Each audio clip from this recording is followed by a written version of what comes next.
প্রিয় মেঘনাবাসী, আমি যখন আজকে এখানে উপস্থিত হয়েছি মেঘনা উপজেলায়, এটা আমাদের খুবই কাছের একটা উপজেলা। আমার বাড়ি দেবিদ্বার, এখান থেকে খুবই কাছের, আমরা একই এলাকার মানুষ। আমার মহাপুরের আজকে এখানে উপস্থিত আছেন। আপনাদের সবাইকে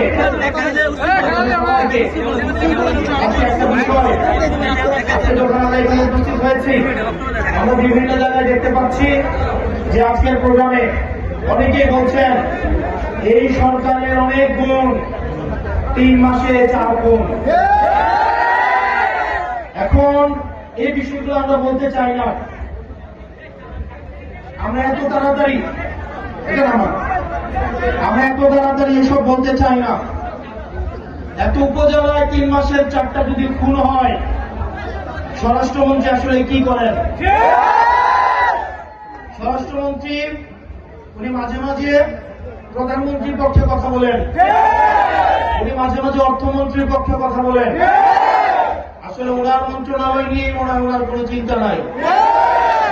এখন মানুষ যেভাবে বলা শুরু করছে যে এই মেঘনা উপজেলার মানুষ, আমি আজকে শুনলাম আমাকে এখানে বলছে যে এই সরকারের অনেক গুণ, মেঘনা উপজেলায় 3 মাসে 4 গুণ। এই যে আমি আজকে আসলাম, মানুষ যে ব্যানারে ব্যানারে বলছে বিচার চাই, স্ত্রী তার স্বামীর হত্যার বিচার চাচ্ছে, সন্তান তার বাবা হত্যার বিচার চাচ্ছে, মা তার সন্তান হত্যার বিচার চাচ্ছে, এই বিচারটা করবে কারা?